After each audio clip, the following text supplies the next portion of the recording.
Over, that means it's your turn to talk. Go ahead, young lady. I'm excited getting my hand license, and I would study very, very, very hard on this test. And you'd be happy if he'd help you. I'm be happy you're helping me. You can let go. Now, when you hear that beep beep, then you start talking. Hopefully we won't have too many storms between now and summertime. But yeah, I think we should look at a positive effort on that part. And maybe I don't know, but if you've got some girlfriends or some other young people that are in your class, that might be interesting also. I'm thinking of what to say. when I'm pausing, as long as I have the button down, then I'm transmitting, even though I'm not talking. It's starting to snow out here. Wait a minute. Just wait. Just wait. Okay. I just let go of the button on the microphone so that the repeater could reset, because when you're talking on the repeater, after 3 minutes, it times out. It's sort of like it gets tired, and there's a switch inside that turns it off after 3 minutes. So before the 3 minutes is up, you have to let go of the button and let the repeater rest, so to speak. And then after a couple seconds, you can start talking again. KD9 AXO K2OPT. Keep your daughter on there, Chad. Thanks for the tip, John. You can find friends that probably join the class with you. And you can find some. No, you will. I will find some friends on the class, and I will learn very, very much of you and my dad and Roger, everyone in the around the world. Back to you. Okay, well, Merry Christmas to you too. Yeah, it's worth, Chad, in terms of the teacher that she has, maybe one day we could turn around and get over there during the school day, come over early, and make a demonstration for them of ham radio, and at a level that not communicating around the world, but with the band being open on 10 meters like it is just about every day. And today, 10 meters didn't open up until maybe oh golly, I don't know, 12 o'clock, 12:30, 1 o'clock, at least in this area, and it was just dead. And then a fellow came on from Florida, and he was like 60 over 9. He was the only one at first, but for 15, 20 minutes, him and I were talking, and he was the strongest signal I've ever heard up here on the antenna that I'm using. But then the band got better, and pretty soon they started coming in from further down south in South America and Alaska. And when I left to run into town a couple hours ago, I was trying to get somebody else to hook up with a fella up in Alaska, because he was just pounding in here. He was up at Anchorage, Alaska, and granted, he had a really good antenna and a tower and all that stuff, but it was just unbelievable how strong he was. And of course, I couldn't hear who he was talking to because the other stations were close by here. But Alaska's a pretty good distance. Over. So you think I should talk to her special education teacher and then just have other special education students involved, or what are you talking about? This is KD9AXO. I can hold it. Roger, yeah. Ask him about like a 1 hour or 2 hour presentation, and so it would not be theory. It would be just bring a bunch of toys, bring a bunch of equipment over, and maybe or the day before set something up with a temporary antenna. This one vertical antenna, it's well, it's like what you have there. You know, you can literally bungee cord it to anything so it gets vertical off the ground.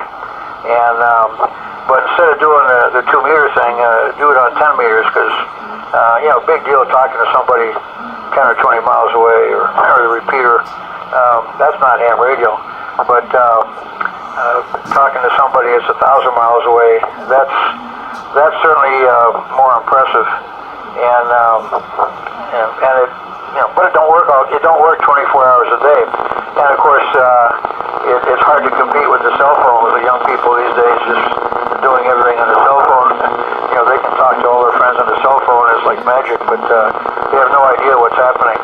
But yeah, bring it up, Wade. Okay, I beat the 3 minutes. Yeah, turn around and when you take her to school or something, ask them about it. And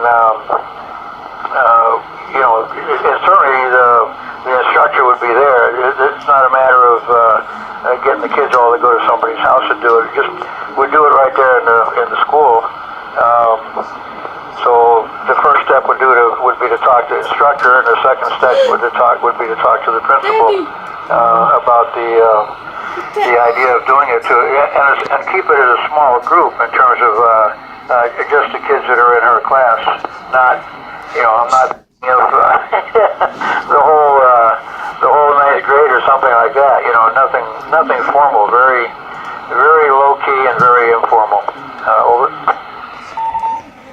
Yeah, I completely understand what you're saying, and yeah, I'll talk to her special education teacher and see what she has to say, and I'll just express what Savannah's interest is into the radio, and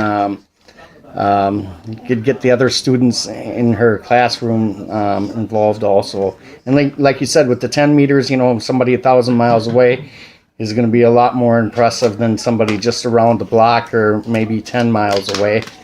And like you said, with the band opening and everything else, it's going to make it more exciting for the kids in general.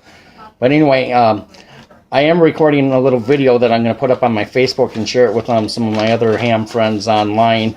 And there's some people, when I take Savannah in the video, some of her kids in class will see the video, so maybe spark a little interest even a little bit earlier.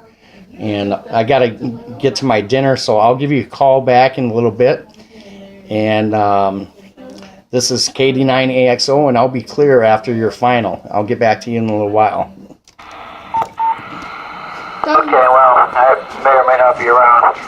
I'm in the driveway. I'm destinated. I'm home, and I got a bunch of stuff to do.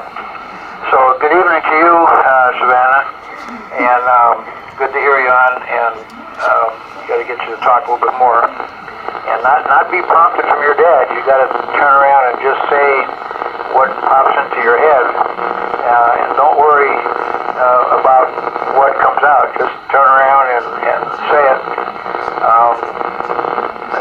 There's more than a few people that would enjoy talking with you, and I'm not Chad. I'm not promoting or how do you want to say it? I'm not emphasizing the special ed part of it at all. I don't think that is necessary. It's something that if there was more openness in the school, they're so limited to what they can do because of the government intervention and their requirements, and they got to do something for every hour and all that kind of stuff. When I went to school, we were always having stuff once a week. Wait. Nope. Stuff on Friday mornings from people from the outside, you know, parents. They would come in and spend a half hour, 45 minutes. Sometimes they'd have pictures or slides, and sometimes they'd just talk, and sometimes they just have pictures to pass around. You know, this is before, almost before the age of TV. But the idea was, we sort of learned or got some little exposure to people that were carpenters and plumbers and electricians and doctors and lawyers and dentists and car mechanics and gardeners and farmers and you name it, whatever somebody's dad did for a living, they'd come by and talk about it a little bit. So it was sort of interesting that way. Anyway, 7-3. Good night, Savannah, and we'll talk to you later, Chad. This is K2OPT. Okay, just one last quick call, real quick. That sounds good. Like I said, I'll put this video up and everything. Spark a little interest right now. I'll take Savannah in it so some of her friends can see it online, and maybe they'll start asking her questions, and then I'll just tell her to have her friends get a hold of me, and then I'll still talk to the special education teacher anyway, and then just say it could be pretty much for the whole school, and we'll figure something out. And Savannah wants to say goodnight real quick too, so I'll bid 73 and KD9AXO will be clear after Savannah says goodnight. Just say thanks, John. Wait. Say thanks, John, and goodnight. Thanks, John. 73. 73. Good night. And good night, and have wonderful holidays. Holidays. Okay, Savannah. Yeah, you're allowed to say Merry Christmas on the ham bands, so don't be bashful. And good talking with you and good hearing you. You have a lovely voice on the radio. This is K2OPT. Thank you. That there is the Winona repeater in Winona, Minnesota, about 45 miles from me here in Blair. And that's just my mobile unit inside the house, which I finally, my mobile unit inside the house. That's my base station. So that shows just a little excitement that you can have on the ham bands, just locally. I'm a technician. Savannah here is, Hi. she is nothing right now, but she is taking, we're reading some tests online, some questions and everything. All she's got to do is pass the technician test of 35 questions. You can't get any, well, how can I say that? You got to get at least 26 of those 35 questions correct in order to pass. And Savannah's actually doing pretty good.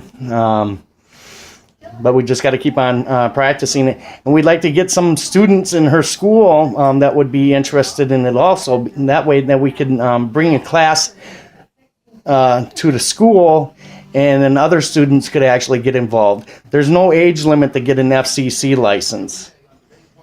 You know, there's a kid that I read online. He was 5 years old and he got his technician license. I just got my technician license April of 2014. You know, I was 40 years old. So you're never too young, you're never too old. K2OPT, his name is John over in Winona. He's 80-some years old, and he got his license when he was 16, back in 1953.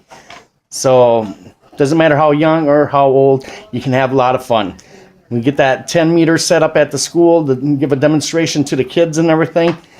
Having a contact, which we call in ham radio a QSO, with somebody over 1,000 miles away. It's awesome. Can I say something? Get a hold of me if you'd be interested. If you got questions, Savannah, she may be able to answer some questions for you, but she can give you my phone number, and we'll figure something out. Can I say something? As we say in ham radio, 73, which means best regards. So we'll talk to you later. And Savannah wants to say something real quick. CQ, CQ, CQ. Well, what's that mean? CQ, CQ, CQ. Testing. No, not a testing. That's when you're trying to call somebody from a long distance. Yes. And like let's do an example. My dad's call sign is KD9AXO, AXO. Yep. And I know my alphabets. Like, Okay, so if there's a hard letter to understand, like a D, it may sound like a B or an E. So you use a phonetic alphabet where each letter has a word to it, correct? yes. Like A, Adam, B, boy. No. Well, it's like that though, right? Yes. But it actually has its own phonetics. Yes. So A is wait, start from the beginning. My call letter is KD9AXO. So K. do you spell it out? How do you spell KD9AXO? Kilo, Delta, 9, Alpha, X-ray, Oscar. There you go. So Delta and Bravo sounds completely different. So you know what the B is and you know what the D is, right? Yes. Okay. Sometimes I get hard with the Q. What's the Q? Quebec. Quebec, exactly. Now I'm going to test you on one other one, although it's not important because it's not on the amateur radio test, but what is Z? Zulu. Oh, you remembered this time. Woohoo! Good job. High five. Woohoo! So you want to invite your friends and see if they might be interested in getting in the ham radio? If you want to contact my dad, his name is Chad Schrankler. His phone number is... No, you don't have to say my phone number. Just his calls, send a message underneath this video. They can send a message under the video because I'm going to tag you in it, okay? Okay. And his call sign, one more time, KD9AXO. Kilo Delta 9 or Alpha X-Ray Oscar. I want to do it. Okay, go ahead. Kilo, Delta, 9, Alpha, X-ray, Oscar. You stumbled a little bit on that time, didn't you? Yes, I did. Bye. All right. Well, we're going to cut this. This video's been way longer than I expected. So, all right. Bye-bye. 73. 73.